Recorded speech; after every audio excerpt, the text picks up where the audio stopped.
Прывітанне. Вы глядзіце праграму «Пік свабоды». З вами я, Юрий Дракахруст. Тэма сённяшняга выпуску «Што Еўропе рабіць з Лукашэнкам?». Нашы сённяшнія госці – гэта сакратар каардынацыйнай рады Іван Краўцоў. Іван, прывітанне.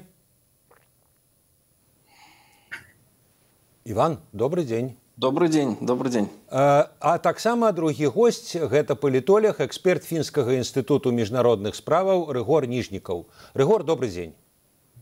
Добрый. Спадарства, перш чым весці гутарку пра Еўропу, пагаворым пра Злучаныя Штаты.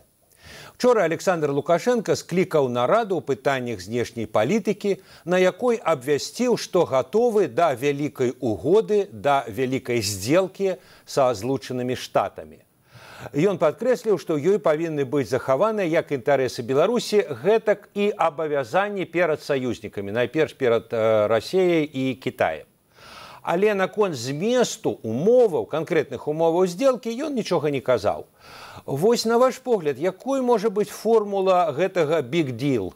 Якая імавернасць заключэння гэтай угоды? Рыгор. Вы ведаеце, усе гэтыя размовы Александра Лукашэнкі пра дамову з Трампам нагадваюць вось гэты жарт пра брытанскую каралеву. То бок, канешне, ён гатовы да яе, а для яго умовы даволі, я думаю, простыя.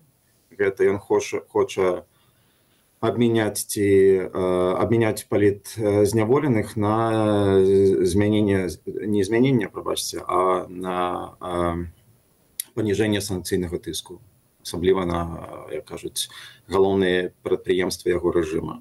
На гэта ён гатовы пайсці і з задаволеннем на гэта пойдзе. Але ці гэта магчыма з амерыканскага пункту гледжання? Я думаю, што наўрад ці амерыканцы пагодзяцца на такія умовы, бо сітуацыю ў рэгіёне і сітуацыю ў самой Беларусі гэтая так званая вялікая здзелка не зменіць. Таму я лічу, што верагоднасць невялікая, але ж адміністрацыя Трампа ўжо паказала, што яна гатова перш чым заняцца, як кажуць, справамі рабіць даволі аматарскія памылкі. Таму пабачым. Іван, і вам тое ж пытанне. У чым, на ваш погляд, змест здзелкі і імавернасць яе заключэння? Слушайте, я бы, не упрощал здесь ситуацию до ошибок или дилетантства. Я не считаю, что администрация Трампа – это дилетантская администрация. С моей точки зрения, несмотря на их подходы к публичной политике, они стратегически правильно разворачивают международную повестку. Я бы не считал тоже Лукашенко и тех, кто вокруг него, дилетантами. Он довольно успешно за 30 лет показал, что он хорошо разбирается в маневрах политических. Поэтому я не думаю, что это ошибка. Я оцениваю вероятность сделки как достаточно высокую. В чем интерес? Я думаю, в Минске точно есть понимание, что нужно стратегически возвращать баланс между Россией и Западом. В Минске точно есть понимание, что США это по-прежнему, пусть не гегемония, но это главная экономика мира, главная военная сила мира. И в Минске есть точно понимание, что деэскалация в регионе, она будет на пользу и Белоруссии, и режиму, и государству, и бизнесу, всем. Поэтому у режима есть стимулы думать про деэскалацию. Я думаю, что такая сделка может включать возобновление присутствия американского посольства в Минске, возобновление присутствия, например, части организаций международных, где американцы принимают большое участие, в том числе даже СМИ каких-то, которые аффилированы с американским правительством. Я бы даже это допускаю. То есть американцам нужна прозрачность того, что происходит в Беларуси. Плюс, опять же, деэскалация на границе. Лукашенко и властям Беларуси прежде всего нужно восстановление экономических связей. Через экономику они делают таким способом опору, таким способом диверсифицируют. И я думаю, что даже есть идея Беларусь как-то включить вот возможный переговорный процесс, который пусть не произойдет не сейчас, но у Трампа еще 3,5 года. Я думаю, за 3,5 года какой-то мирный процесс по Украине будет проходить.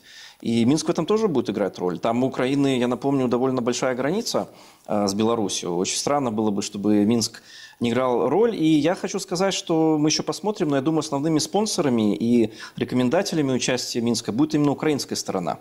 Потому что сейчас выглядит так, что как раз Украина является во многом лоббистами, в том числе облегчения некоторых санкций торговых в отношении Беларуси.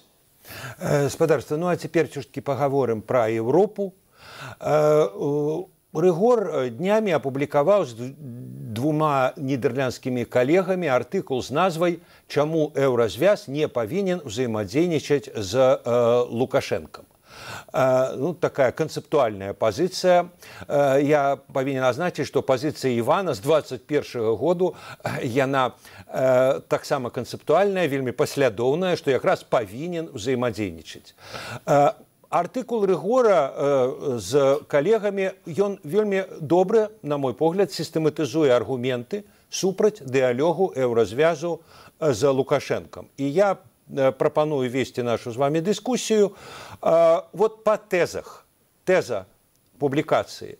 У мінулым спробы дыалогу з рэжымам Лукашэнкі ніколі не прыводзілі да дэмакратычных зменаў і толькі надавалі Лукашэнку легітымнасці. Иван, ну а хіба змены былі? А хіба умацавання легітымнасці не было?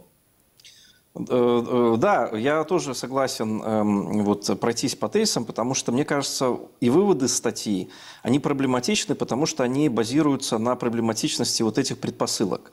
И первый из них, что вот эти циклы, да, там, смягчение, потом протест, это укрепляет авторитарные практики. Ну, знаете, я же как бы в Беларуси жил всю свою жизнь до 30 лет.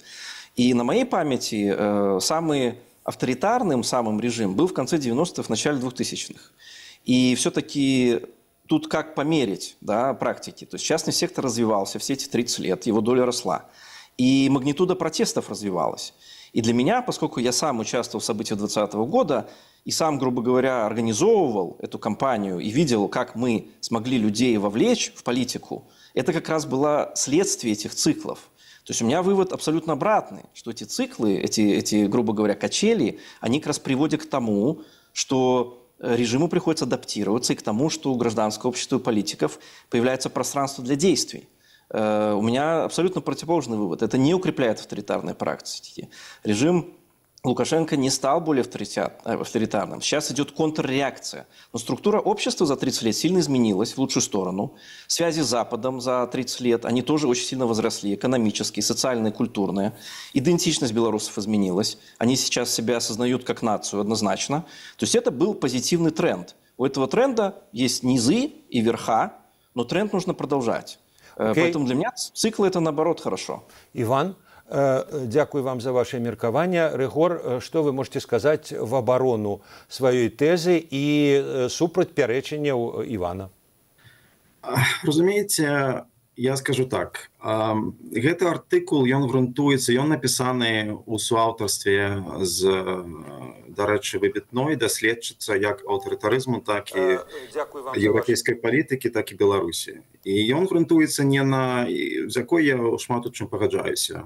Іншы суаўтар, ён, дарэчы, PhD студэнт, але не ў тым справа. Справа ў тым, што ён, у прынцыпе, грунтуецца на якраз такі 30 гадах даследавання гэтага рэжыму не намі, двумя ці трымя асобамі, а менавіта на заходняй і так само частковай беларускай навуковай супольнасцю. І, на жаль, мы бачым якраз такі, што не з пункту гледжання, што я таксама жыў у Беларусі, таксама памятаю нейкія часы, а менавіта на навуковым аналізе таго, як гэты рэжым сябе паводзіць і як менавіта сітуацыя развівалася, эвалюцыянавала да гэтага часу. І першае, што я б сказаў, гэта тое, што, разумееце, шмат у чым, дарэчы, у беларускай палітыкуме размова ідзе пра сітуацыю, як бы хацелася і што бы можна было рабіць з пункту гледжання аналіза, або мы жывем у 2019 годзе. Сітуацыя змянілася кардынальна. І нават я, калі пішу зараз свае артыкулы, даследчыя. Я павінен першую чаргу казаць пра тое, што нават тыя, будь то цыклы, будь то, як кажуць, развіццё сабыцій до 20-го і 22-го года, яны ўжо сёння не ўпадаюць у логіку, як кажуць, дзеяў гэтага рэжыма ці Расіі. Рыгор, прабачце, я вас перапыню. Давайте все-таки гэтыя сюжэты у нас будуць потым, прывязаныя да іншых тэзаў вашай працы. Я да вот конкретнай тэзы, што ранейшыя спробы, это значит 8, 19, 99 год, вы кажаце в этом артыкуле, вы, ваши коллеги, кажаце, што яны не вялі да дэмакратычных зменаў, а адно ўмацоўвалі легітымнасць. Вы на этом настойваеце? Да. Я лічу, чым справа тым, што, канешне, мы бачылі, як першы такі штуршок, гэта, як кажуць, трохі лібералізацыю сітуацыю ўнутры краіны, але ж давайте вяртацца не да таго, што мы бачылі у 15-16 ці ў 2008-2009, а менавіта да чаго прыводзіла заходняя палітыка, як кажуць, нармалізацыі з Лукашэнкам. Яна прыводзіла до 10-го года, яна прыводзіла до 20-го года. Таму я лічу, што якраз таки такая палітыка еўразвяза, яна грала толькі на руку гэтаму рэжыму, і гэты рэжым толькі, як кажуць, станавіўся больш, як кажуць, менш вегетарыянскім. Иван, вот этот аргумент, яго вылучае не толькі Рыгор, а многія іншыя, што як бы нормализация пасля 8-го году привела до катастрофы 10-го году, нормализация 15-го до катастрофы 20-го году, и тому нормализации кепские. Что вы можете сказать про этот аргумент? Не, ну так эта же нормализация привела и к протестам. Тогда я не очень понимаю, где наши ценности находятся. Если мы считаем, что то, что в 2020 году делали люди, это ценно, значит, мы должны создавать условия для их участия в политике. Но что касается там опыта и научности, ну то есть даже если мы посмотрим там на какой-нибудь индекс ВИДЕМ, самый там известный, то там даже четко видно тенденция на небольшую либерализацию с начала 2000-х. Вот. Не надо путать контрреакцию с трендом. Вот и все. Сейчас тяжелая ситуация, потому что протесты 2020 года были беспрецедентные. И сейчас еще мы не вступили в этап трансформации системы. Сейчас все еще этап реакции системы. Но после реакции системы, если удастся Беларусь, опять же, как-то опять включить в европейское пространство, произойдет и модернизация. Потому что, ну, это глубинные социальные изменения, они накапливаются. Рыгор, ваш контраргумент на контраргумент.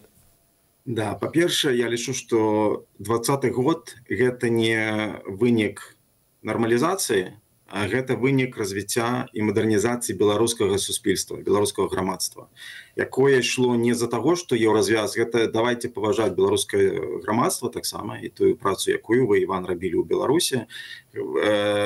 Яно не з-за таго, што еўразвяз нешта там з Лукашэнкам дамаўляліся ці нешта. Яно менавіта і дарэчы, палітыка Лукашэнкі пасля 2014 года у дачыненні да беларускага грамадства, яна базавалася зусім не на пытаннях нармалізацыі, а менавіта на тым, што беларускае грамадства сучаснае ўсё больш і больш, як кажуць, дыстанцавалася ад гэтага архаічнага рэжыма. То бок тут не пытанне нармалізацыі. Прабачце. Иван, вы что-то хотели яшчэ запярэчыць на пярэчанне? Да нет. Окей. Тады я хочу нагадать нашим шановным гледачам, что вы глядите программу «Пік свабоды», мы ў прямым эфіры, дыскутуюць Іван Краўцоў і Рыгор Ніжнікаў. Ставьте лайки, калі падабаецца, пишите пытанні, свае меркаванні, але толькі калі вам это бяспечна. Вось пасля такога дысклеймера, значит, яшчэ адна тэза артыкулу Рыгора і калегаў.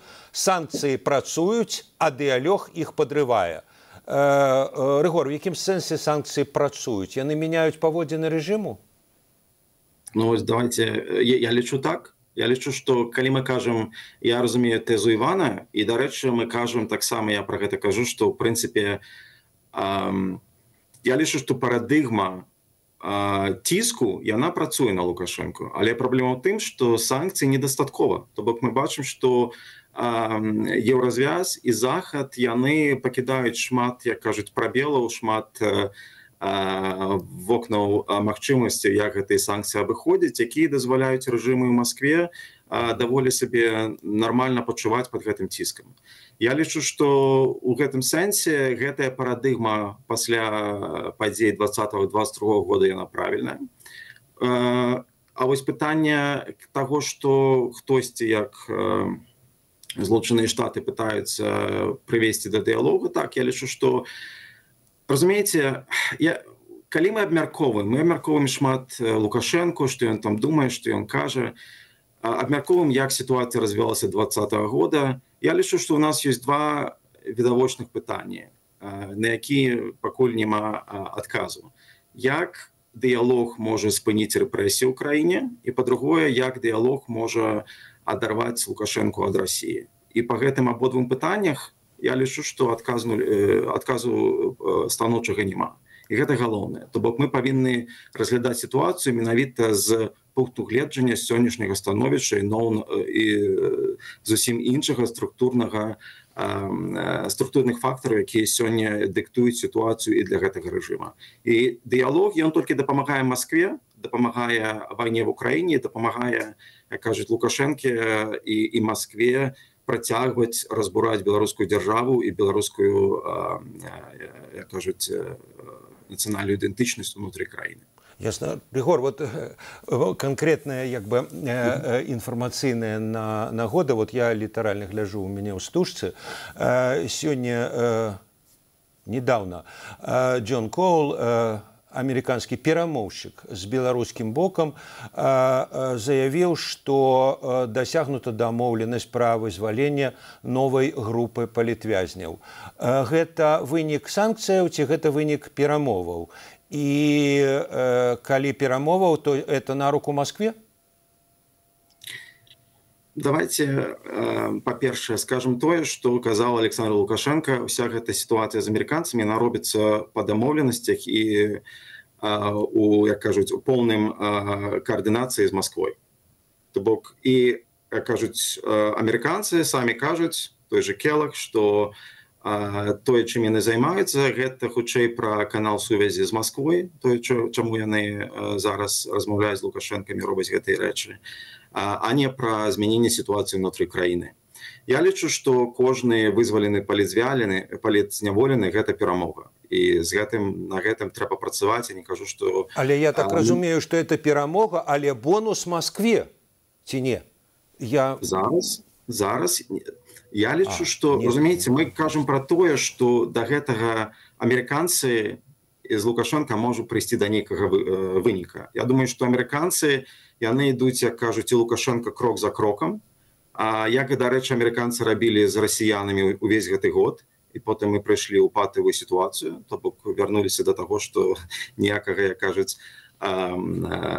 нармалізацыі, ніякага, як кажуць, дамовы з імі Масквой і Вашынгтонам не можа быць. І тое самае робіцца з Мінскам. Вашынгтон, там, я лічу, гэтая палітыка памылковая і аматарская, і, дарэчы, калі я кажу, што аматарская, яна не толькі гэта маё меркаванне і не толькі па Беларусі, а калі мы паглядзім, што амерыканцы робяць у свеце, шмат хто лічыць, што тое, што робіць Трамп, гэта проста, як кажуць, зусім не адпавядае ні амерыканскім, ні вонкапалітычным інтарэсам, ні, як кажуць, часта здароваму глузду. Але тым не менш, я лічу, што Масква была бы, я б скажу так, Масква была бы вельмі зацікаўлена, каб санкцыі з Беларусі знялі.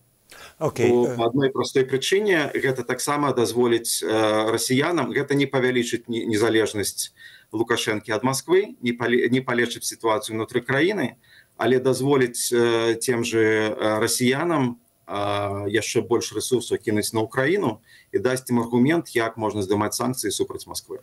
Иван, и до вас так я прокомментирую, я просто уже честно говорю, вы извините, Ригор, но я вот виртуальные эти вещи, мне уже тяжело слушать. То есть вы рассказываете вот про санкции, которые можно усилить. Что-то там Беларусь критично для Украины, вот санкции по Беларуси критично для Украины. Слушайте, Турция, страна НАТО, сейчас основной хаб обхода санкций. Через Китай обходят санкции. Когда мне рассказывают, что вот санкции на Беларусь это так важно для войны в Украине, я вообще не понимаю. Это, мне кажется, люди не понимают механики товарооборота. Что грузовики из Литвы едут в Казахстан, потом переворачиваются в полете и становятся русскими товарами. То есть надо, наверное, для начала изучить вообще, как обход санкций делается, и что Беларусь здесь вообще большой роли не играет. Что поезда из Евросоюза через Беларусь как ехали, так и едут. Там грузопоток увеличится каждый год. Поэтому это аргумент про то, что вы знаете, вот столько вот этих loopholes, столько дырок, и вот мы их сейчас все позакрываем. Ну так закройте Китай сначала, закройте Турцию, ну тогда, наверное, Москва не сможет поддерживать. Но как-то, наверное, кишка тонкая, я думаю. То есть идет очень обманчивое ощущение о том, что санкции вообще можно еще куда-то усилить. Это очень обманчивое ощущение. 5 лет прошло, уже усилили куда можно. Да, медленный процесс идет. Вот там Трамп поджимает по импорту газа в Европу, Европейский Союз. Да, это все создает определенные условия негативные, но это как бы не какое-то термоядерное оружие. Потом, в классической теории международной политики есть такое понятие pressure and engagement. То есть одновременно с давлением нужно проводить коммуникацию, потому что коммуникация – это всегда фон для переговоров. Просто наложить давление – это дипломатический бред. Нет смысла накладывать давление, если ты от другой стороны ничего не хочешь. Но это как бы база любых переговоров. Поэтому, когда я слышу, что, знаете, там санкциями, контакты вот с режимом, они подрывают санкции, они переговариваются, ну странно. То есть это как бы противоречит всему опыту политики и дипломатии. И третье. Когда, опять же, я слышу, что американцы, вот их не интересует внутреннеполитическая ситуация. Слушайте, у нас есть прямая информация из Госдепа. Мы общаемся с Госдепартаментом. У нас есть информация с той стороны. Не только политзаключенные. То есть есть понимание у обоих сторон, что нужно производить деэскалацию. Вы пытаетесь это все выставить, знаете, то есть вы уже политикой занимаетесь. Вы как бы где-то там на каких-то теориях строите версию о том, что американцам там, в общем, интересны только транзакционные сделки. Нет, им интересно стратегически. Беларусь опять открыть. И режиму Беларуси это сейчас интересно. Вот такая ситуация. У нас информация из прямых рук, понимаете? Это же не исследование. И на каждого исследователя, который рассказывает, какой Трамп плохой, я могу исследователя найти, кто рассказывает, какой Трамп хороший. Поэтому, знаете, когда мы говорим, что вот академическая супольность, есть разные статьи, есть академическая супольность, которая пишет в поддержку другого подхода. Поэтому тут, для меня это не очень аргумент звучит, когда, знаете, вы там обращаетесь к авторитету некоторые группы исследователей. Это же дело такое оценочное, это же не точная наука, правильно? То есть мы работаем на основе какой-то информации и на основе каких-то личных преференций. Поэтому, вот что я могу ответить на то, что вы говорите. Григор, калі ласка. По-перше, добре, ви ведаєте академічній дискусії, літературу і лепей за мяне, я не спрачаюся. І з Госдепом так само я не розмовляю, тому можу там нешта вам розказувати. Але ж питання у чим? По-перше, ви якраз таки не слухаєте, може я не так добре вам це кажу, на жаль, я кажу, так само не обмежовані є у мене комунікаційні, як кажуть, qualities. Але ж питання у чим? Ви мене не так розумієте і не слухаєте. Може. Я не кажу про те, що менавіта Беларусь з'являецца галоўным хабам. Вы ў гэтым сэнсе маеце рацыю. Я кажу про тое, што і тое, што казаў менавіта хвіліну таму, гэта тое, што калі санкцыі зняць, і калі зараз мы гаворым пра тое, што хай гэты ціск, я лічу, што ён недастатковы, я пра гэта шмат пісаў. Ён ўсё ж такі пакідае Маскву у сітуацыі, дзе яна павінна гэты рэжым, як кажуць, бейл-аут. То бок яны павінны даваць гэтаму рэжыму грошы, кампенсаваць за тое, што ён страчвае ці страціў на еўрапейскім рынку. То бок калі санкцыі знімуць, калі гэтыя грошы Масква, як кажуць, возьме себе назад, гэтыя грошы пойдуць куды? В Украіну. Так? Тому гэта пытанне таго, што мы кажам, давайте мы выйдзем з гэтай, калі гэта магчыма, з гэтай вайны, хай, як кажуць, рускія дабіваюць Украіну. Гэта першае. Другое. Я таксама не кажу, што тут пытанне, я не ведаю, што вы маеце цалкам заўсёды пад гэтым сэнсам. Engagement, гэта такое слово, як кажуць, якую трэба таксама даваць дэфініцыю, але ж пытанне ў чым? У захада у той же Польшы ёсць, як кажуць, ціск, так, але таксама ёсць на стале прапанова для Лукашэнкі, як кажуць, гэты ціск знізіць, як адчыніць тыя ж нейкія міграцыйныя пропускі. То бок ніхто не зачыняе камунікацыю, я не кажу пра тое, што камунікацыю трэба здымаць, але ж ёсць умовы. І у Лукашенка гэтыя добра умовы ведае. Але што ён робіць наадварот. Ён паказвае, што ён не збіраецца менять свою палітыку. Ён гатовы, як і Расія, прыняць палітычную капітуляцыю Захада на сваіх умовах, але дамаўляцца і шукаць кампраміс і мяняць сваю палітыку ён не пагаджаецца. Таму тут пытанне ў тым, што вы збіраецесь, як кажуць, просто праз дыялог дасягці. Я лічу, што не сітуацыю з палітычнай крызы ўнутры краіны гэта ніяк не зменіць, то бок не спыніць рэпрэсіі. Ён кагосьці выпусціць, кагосьці возьме ў закладнікі. Не зменіць сітуацыю таго, што Расія паглынае палітычна гэты рэжым, ён не з'яўляецца той аўтаномнай адзінкай, якой яна была ў 20-м ці нават у 21-м годзе. І не спыняюся гэтай сітуацыі, якая зараз ідзе ў беларуска-расійскіх адносінах, дзе ў прынцыпе Лукашенко нічога стратэгічнага без дазвалення Москвы зрабіць не зможа. Я не ведаю, ці ў Госдэпе гэта разумеюць. Госдэп можа мець свае стратэгіі, яны могуць размаўляць больш, кажуць, маюць больш, кажуць, выбітных людзей, але гэта тое, што я назіраю, і калі вы мне, як кажуць, я задаволеннем паслухаю, як вы лічыце, вось менавіта, як кажуць, працытуеце нейкую акадэмічную артыкул ці нешта аргументу адказ, але вось менавіта я бачу, што, як кажуць, мы размова ідзе, як кажуць, глухоню знімем, таму што ніякай сітуацыі, як выйсці, як менавіта выйсці з гэтай патавай і вельмі цяжкай сітуацыі для незалежнасці Беларусі праз дыялог я ніяк не бачу. Таму... Иван? Да. А вы бачите, я так разумею? Вот расскажите. Конечно. То есть вот вы же сами говорите в статье своей, да, что сейчас Беларусь, она идет в плохую сторону. Там в сторону тоталитаризма. Здесь можно спорить об определениях, там точно не тоталитаризм, странное слово, честно говоря, употребляете. Вот, все-таки там нету единой государственной идеологии, да, голливудские фильмы смотрят люди.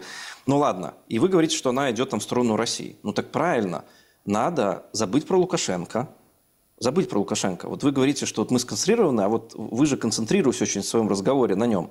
Надо забыть про Лукашенко и думать, как изменить траекторию страны, да.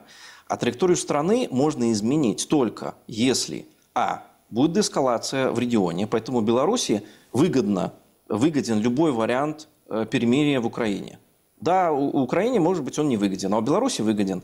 И второе, нужно опять увеличить, как это называется, экспозицию нашей страны на Запад. То есть это опять, чтобы люди могли ездить активно, это, чтобы люди могли вести бизнес, это, чтобы присутствие Запада было. Потому что при любом транзите, элитарном транзите, если Лукашенко завтра умрет без присутствия Запада на земле, без связей тесных, Россия получает очень большие карты. Участвовать в этом изменении власти и влиять на этот элитарный транзит. Поэтому я не очень понимаю, то есть какая задача. То есть нам нужно создавать стимулы для того, чтобы страна немножко модернизировалась, была экспонирована на Запад и вот как раз туда не шла, в Россию, куда вы говорите. Но пока вот за 5 лет изоляция привела к тому, что она туда идет. Давайте забудем немножко про Лукашенко. Для меня вопрос стоит так. Лукашенко будет у власти еще, лет 10, я думаю. Да? Он не исчезнет. И для меня вопрос такой, 7, не знаю. Мы эти 10 лет проведем в изоляции и в деградации общества, в деградации экономической системы из-за того, что Запад нас заизолировал. Или мы эти 7-10 лет проведем в какой-то более смягченной ситуации. И я думаю, что репрессии точно прекратятся. Репрессии были из-за необходимости контроля внутренней политической ситуации. Сейчас режим полностью контролирует ситуацию. Ему не нужно будет продолжать репрессии все 10 следующих лет. Они прекратятся в какой-то момент. Вот в чем дело. Поэтому для меня выглядит дилемма так. 10 лет прожить с изолированной страной, которая дрейфует в Россию, или все-таки немножко, как говорит классик Зенон Поздняк, дать дыхнуть, чтобы эти 7-10 лет мы все не растеряли. То, что мы накопили за последние 25-30 лет современной независимости. Вот и все. Ригор, я так зразумеў тэзу Івана, ужо як бы будзе у нас такі абмен тэзамі, што збліжэнне Беларусі з Расіяй, ну прынамсі в эканамічнай сферы ў апошнія гады, гэта вынік санкцыяў. А вы лічыце, што не? Не, ну так оно і є. Але ж пытанне, для мяне пытанне ў чым? У тым, што вынік як ціску, так і не збліжэння, а я б нават казаў не залежнасці, а субардынацыі эканамічнай, палітычнай і знешнепалітычнай Беларусі Расіі, гэта вынік палітыкі Лукашэнкі, яго, як кажуць, рашэнняў на працягу, ну, просто будзем казаць, 20-22 гадоў. І, на жаль, я лічу, што гэта нельга ўжо пераграць. То бок, я просто не ведаю, напрыклад, гіпатэтычна. Я цалкам згодны з Іванам наконт таго, што мы павінны шукаць шляхі, каб спыніць вось гэтую павольную, не павольную, а вельмі хуткую субардынацыю, дзе, дарэчы, і беларускія эліты, і беларуская, кажу, дзяржава, яна просто ідзе пад кантроль Масквы. Я лічу, што таму захадная палітыка павінна быць ціск на Лукашэнку, бо ціск ён вымушае яго таксама шукаць гэтага дыялога. Але таксама вось якраз engage, шукаць шляхоў, як кажуць, развіцця адносінаў з беларускім грамадствам унутры краіны. То бок, калі мы кажам пра дасягненні нават беларускага грамадства за 30 год, то бок яго мадэрнізацыю, мы павінны казаць, што шмат таго, што мы дасяглі, яно просто ўжо выехала. Тыя, хто засталіся, яны зараз у сітуацыю, дзе так, яны, як кажуць, даволі жывуць, я не буду ісці ў абмеркаванне нейкіх тэрмінаў, заўсёды задаволеным гэта зраблю, але сітуацыя такая, што калі вы можете глядзець галівудскія фільмы, але, разумееце, калі вы не можете рабіць, выказваць нейкую думку нідзе, там не ставіць лайк ні за што, і просто вас нават нічога не робячы, таму што вы нейкі сваяк, ці займаліся не той справай, ці у вас пашпарт не такі, ці тое-сёе, ці песню украінскую спяваеце, вас арыштоўваюць і кідаюць за краты, то я лічу, што гэта, разумееце, гэта ўжо не аўтарытарная дзяржава, яна не таталітарная яшчэ, але ж недзе паміж гэтымі, як кажуць, тэрмінамі. Таму я лічу, да, па-другое, вельмі важна пра Украіну. Разумееце, вы ў гэтым тэзе кажаце у вас аргумент, в прынцыпе, маскоўскі, што віна в Украіне, што няма перамір'я, што вось інтарэс Беларусі у тым, каб быў нейкі ceasefire, хай Украіна плоціць за гэта. Гэта, разумееце... Я такого не говорил. Когда я говорил, что виновата Украина, я сказал, что Беларуси, как стране, выгодно деэскалация ситуации в регионе. Но это факт. Беларусь ничего не выигрывает от того, что нижний сосед снизу, с которым шла торговля, вообще ничего не выигрывает от войны в Украине. Ни власть, ни оппозиция. Где я сказал, что вина лежит на Украине? Я так вообще не говорил. Добре, пробачте, я почув, что... Давайте тады, я по-перше хочу нагадать нашим глядачам, что мы в прямом эфире, что... Перед вами дискутують Іван Кравцов і Ригор Ніжніков, і що ви можете ставити лайки, писати питання. А я все ж таки вертаюся до тезаў артикулу Ригора з колегами. Лукашенко – это хутчэй марионетка Кремля, чым незалежны гулец. Ригор, а вот Трамп лічыць, што ему Лукашенко карысны у дыалогу с Кремлем. Ён ему это и по телефоне сказал, его трус написал. Это тому, что ён аматор, а вы профессионал? Разумееце, я лічу, што чаму Трамп нейкі робіць заявы, я не, як кажуць, я не спецыяліст, я, на жаль, толькі доктор палітычных навук, а не нейкіх медыцынскіх. Я лічу, што разумееце, Трамп зараз, ён менавіта шукае здзелкі з Масквой. Ён вельмі жадае, як кажуць, каб расійска-амерыканскія адносіны, каб вайна з Украінай зайшла з яго унутрыпалітычнай павестцы, і каб расійска-амерыканскія адносіны вярнуліся на той шлях, на які ён, як кажуць, сябе бачыць, менавіта гандаль і ўзаемадзеяння. І, на жаль, для Трампа гэта, конечно, тое, што он рабіў усе гэтыя 8 месяцаў, гэта цалкам правал быў.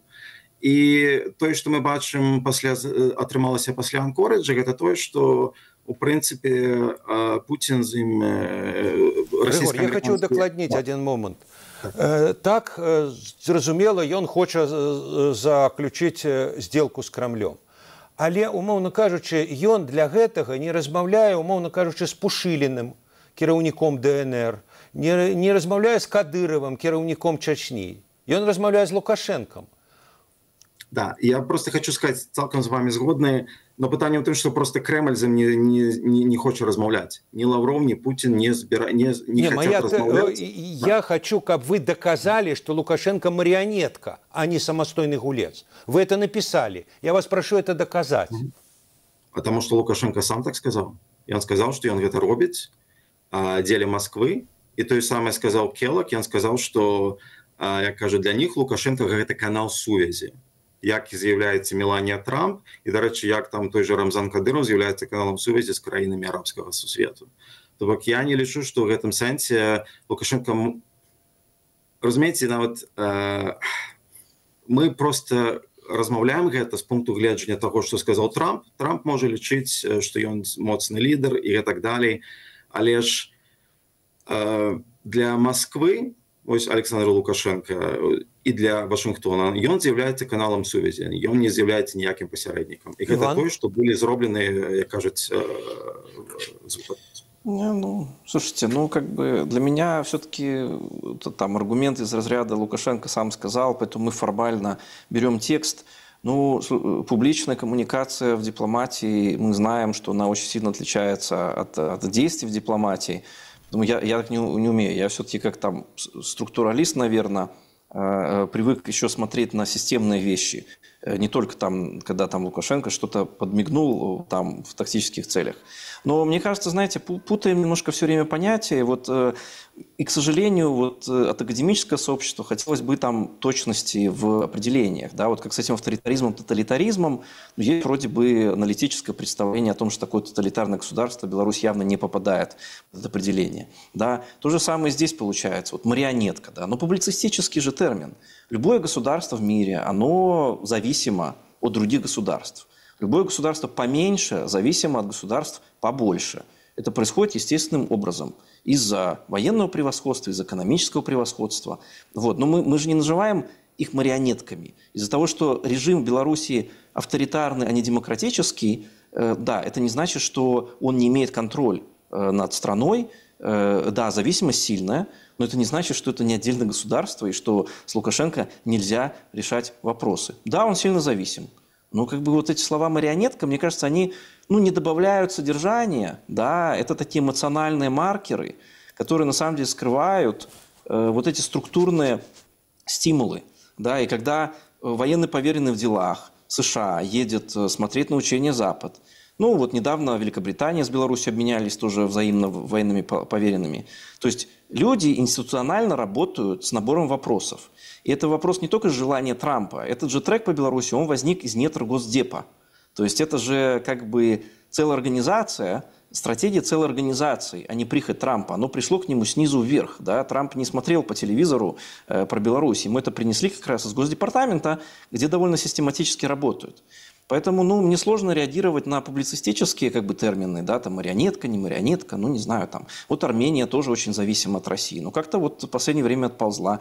А если говорить про структурные вещи, это точно пока все еще отдельное государство с отдельным правительством. Я русских на административных должностях не видел, и я прекрасно знаю, что всегда как раз российское влияние воспринималось довольно нервно в Беларуси. И я думаю, это все внутри Беларуси тоже очень хорошо понимают, что они в уязвимом положении. Они пытаются это исправить. Еще одна теза из артикула Рыгора с коллегами. Еўразвяз повинен захоўваць прихильность палітыцы, заснаванай на каштоўнасцях. Иван, а тут как раз вам пытанне про каштоўнасці, так бы мовіць, в таким беларускім рэчышчы. Да дыалогу з рэжымам заклікаюць такія людзі, як, скажем, Юрий Воскресенскі, як Роман Пратасевич, як Ігор Тур, як Артур Гайко. До речі, вот Артур Гайко в чаце толькі рэфарматары или рэфарматаркі, ну, нават падбадзёрвае вас и ваших однодумцев, мовляв, Иван, давай, наперед. Вам утульно в такой компании? Ну, вы знаете, меня уже как бы давно не задевают взгляды через плечо, особенно со стороны там пропагандистов. Все-таки, я как говорил, у меня репрессированная семья, я террорист, экстремист, то есть здесь все понятно, я иллюзий не питаю. Ситуация просто такая, что сейчас ситуативно интересы вот этих прорежимных, они совпадают с интересами ну, гражданского общества, как я их понимаю. То есть это просто значит о том, что у белорусских властей тоже приходит осознание того, что им нужно как-то выгребать из ямы и как-то нормализовать отношения с Западом. Вот о чем это свидетельствует. То, что оно совпало, ну вот вы правильно сказали, в 2021 году, когда я об этом говорил, там такого желания не было. И я помню как-то даже на конференции в 2022 году, когда меня Лукашук спросил прямо о том, возможны ли переговоры, я сказал, что нет, сейчас нет, потому что у них нет желания. И я это фиксирую, что желание появилось. Поэтому здесь не вопрос как бы в подбадривании, а вопрос в том, что да, ситуативно сейчас оно по-другому. Вот. Что касается ценностей, слушайте, ценности – это сугубо индивидуальный вопрос. Мы в жизни все делаем поступки и, безусловно, должны поступать по своим ценностям. Но когда мы подходим как профессионалы к какой-то задаче, будь это, не знаю, управление самолетом, там, работой в дипломатической, чем угодно, то нам нужно тоже пытаться оценить ситуацию рационально, объективно и понять, как бы правильно поставить задачу. Да? И это другая плоскость немножко. Вот. Это совершенно речь не идет о том, что мы должны полюбить Лукашенко, полюбить режим. Чтобы разговаривать с Лукашенко, не нужно принимать его ценности. Надо хорошо помнить свои. Это очень важно. Ригор, а вот у меня такое питание до вот этой вашей тезы. Ну вот Беларусь – это не адзіны у свеце зверскі рэпрэсіўны режим. Ну шмат палітвязняў, напрыклад, сядзяць за кратамі в Китае, в Азербайджане, в Туркменистане, многих іншых краінах, в Египте.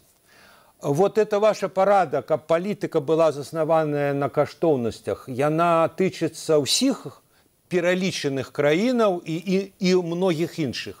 Ці это только для Беларусі? Не, гэта для ўсіх, конечно. Но пытанне ў тым, што Беларусь, конечно, займае асаблівую пазіцыю. І галоўнае, я лічу, што з пункту гледжання геаграфічнага паложання, плюс таго, як яно пазіцыю займала у палітыкі Еўразвяза якраз-такі да 2020 года. І галоўнае, якую пазіцыю зараз заняў Еўразвяз пасля 2020 года. Гэта таксама пытанне рэпутацыйнае для Еўразвяза. І, канешне, тут мы бы ўсе хацелі, каб Еўразвяз паводзіў сябе больш каштоўнасна і паслядоўна па ўсім свеце, але ж мы ведаем таксама, як гэта ўсё працуе ў рэальнасці. Таму да, мы бачым, што Еўразвяз, ён, дарэчы, яго ёсць праблемы з паслядоўнасцю, з coherence, з тым, як ён працуе з аўтарытарнымі рэжымамі па ўсім свеце, і мы пра гэта можам абмеркаваць іншым разам, але ж гэта не, як кажуць, не пакідае той праблемы, што зараз каштоўнасці інтарэсы Еўразвяза ў дачыненні да Беларусі, яны, я лічу, ідуць, як кажуць, цалкам уз'яднаны. І яшчэ одна теза, уже напрыканцы. Прынцыповы падыход Еўразвяза дапамагае супрацьстаяць расійскай гегемоніі і ўмацоўваць бяспеку. Рыгор, а вот як дапамагае? Уварванне ва ўкраіну з беларускай зямлі было в разгар прынцыповага падыходу. Напярэдадні гэтага былі 3 пакеты санкцый. Чэрвень 21-го, снежень 21-го, люты 21-го да пачатку вайны. Варванне было з тэрыторыі Беларусі. Гэтыя 3 пакеты не прадухілілі гэтае варванне. Размяшчэнне ядзернай зброі ў 23-м годзе. В разгар санкцыйнага ціску. Так што прыдухіліў прынцыповы падыход Еўразвязу? Не тое не прадухіліў. Да, ну мы тут кажем про пытанне Украіны, гэта все-таки трохі іншае. Я лічу ўсё ж таки тут пытанне больш у тым, як у цэнтры ўсе гэтай размовы менавіта я лічу і тое, што мы павінны абмяркоўваць гэта менавіта і пра тое таксама пра тое, што кажа Іван, але я лічу яго таксама мне было б цікава паслухаць, гэта менавіта пытанне расійскай дамінацыі ў Беларусі. Так, то бок я лічу, што сітуацыя ў тым, што Лукашенко, і ён добра гэта разумее, сёння без дазволу Масквы нічога зрабіць не можа. Так, гэта вялікая праблема. І ён не можа пайсці на тое, што ён рабіў у 14-15 годзе, без, як кажуць, просто таму, што Масква гэта не дазволіць. І што адбудзецца, калі ён на гэта пойдзе, я лічу, гэта яго вельмі турбуе. Я, дарэчы, думаю, што калі ён занадта далёка варушнецца, яго просто, як кажуць, гэты рэжым Лукашенко ва ўладзе просто скончыцца. Масква гэта можа зрабіць. І таму, калі мы кажам пра тое, што палітычнае выжыванне Лукашэнкі сёння залежыць не ад яго, як кажуць, яго кантролю над сілавікамі, ці яго адносінаў з Захадам, ці а менавіта залежыць сугуба ад Масквы і яе падтрымкі, я думаю, размовы ідзе зусім па іншым, як кажуць, па іншых рэйках. І таму гэта галоўнае, я лічу, што захадны ціск, ён важлівы, але я вярнуся да таго, што казаў Іван, і я тут цалкам з ім згодны, беларускае грамадства – гэта галоўны харуснік і еўразвяза, і захада яго каштоўнасці і інтарэсаў, і Украіны, і таксама залог будучыні краіны. І таму, працягваючы ціск на Лукашэнку, павінны мы шукаць шляхі, як гэта грамадства, кажуць, прыцягваць больш да Еўропы, адчыняцца, каб еўрапейцы адчыняліся, як гэта рабіць, гэта іншае пытанне, але я лічу, гэта менавіта адзін шлях, па якому мы можам ісці зараз. Іван, і вам тое ж пытанне, адказ на вот эту тэзу, што прынцыповы падыход дапамагае супрацьстаяць расійскай гегемоніі. Ну а можа і праўда, калі б не санкцыі, калі б не прынцыповы падыход еўразвязу, то я не ведаю, можа быць, ужо анексія адбылася Беларусі, ці ўцягнулі б армію ў вайну? Нет, ну да, понимаете, рамка борьбы с Россией, она как бы проблемы Беларуси на самом деле нивелирует. И я тоже понимаю там Рыгора, потому что особенно, наверное, там в Западной Европе, которая чуть меньше думает про Беларусь и больше думает про Россию, то, в принципе, закрыть Беларусь вместе с Россией это очень просто. И вот там про поддержку общества я не представляю, как технически открыть границы и белорусам дать зеленый свет, разблокировать банки, да, имея гармонизацию санкций России и Беларуси. То есть нельзя так это поставить. То есть либо страна изолируется, либо она не изолируется. Там нету таких нюансов. Можно говорить сколько угодно про то, что нет, мы не просим санкции на общество, а просим на режим, но это практически так не работает. Санкции, они как химиотерапия, бьют по всему организму. И плохие клетки погибают, и хорошие. Но про российское влияние. Слушайте, Россия, опять же, она с карты мира не исчезнет. Тут вообще надо стратегически подумать, что с этим делать. Вот. Есть как бы Китай, это как бы другая история. Есть отношения Китая и России. Россия сейчас эксплуатирует ситуацию, которая складывается в мире, потому что нету уже как бы гегемонии однозначной. Да? То есть Китай очень сильно вырос, Азия очень сильно выросла. Они как бы между этими струйками этот хаос эксплуатируют. Ставить вопрос о том, что вот мы принципами, значит, что мы этими принципами сделаем с Россией? Я не знаю. Они восхитятся этими принципами и от испуга развалятся? Или они этими принципами восхитятся, или не знаю что, или не испугаются? Пока, к сожалению, наоборот происходит. Там любые военные провокации, паника в Евросоюзе. Поэтому я не очень понимаю, да, действительно, как здесь принцип помогает безопасности. Безопасности помогает либо укрепление собственной безопасности, либо деэскалация. То есть, наоборот, вовлечение там, потенциального соперника, увеличение с ними связей, потому что эти связи увеличивают стоимость конфликта. Да? Когда связи обрезаны, то ничего не сдерживает, так скажем, другую сторону от провокаций. как раз увеличение, интеграция, она сдерживает, она увеличивает стоимость и для элит в том числе. И это очень хороший пример вот по поводу санкций на всяких миллиардеров. То есть вот сделали санкции на капитал российский и белорусский. Ну супер, так люди могли бы вывозить его из экономики, ослаблять. Да? Но это запихнули все обратно Путину и Лукашенке. Сидите там, они очень рады, что Запад, вот тот бизнес, который хотел бы вывести капитал из экономики, да, и ослабить в том числе, Запад этот капитал не принимает. Они, наоборот, его запихнули туда, все очень довольны, как бы усилили санкциями экономику России в этом смысле. Были раньше внутри системы, в элите, люди, которые адвокатировали за хорошие отношения с Западом. Вот там, ну мы же видели, Абрамович старался, там, и так далее, у всех бизнесы. Мы этих людей запихнули, теперь нету этих адвокатов там, да. То есть, ну вот как это работает. Иван, я думаю, что стратегически это ошибка. Я думаю, что это абсолютно чисто тактическая реакция.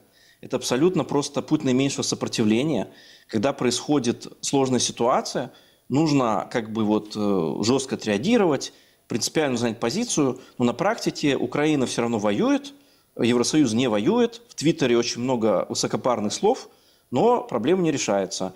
Снарядов производить больше, ну, короче, темп реакции очень низкий именно в плане вещественных каких-то материальных вещей. Поэтому, ну, не знаю, тут ценности как помогают, принципы, помогает как бы реальная работа. Скорее. Иван, а вот питание вам от карыстальника «Самовар».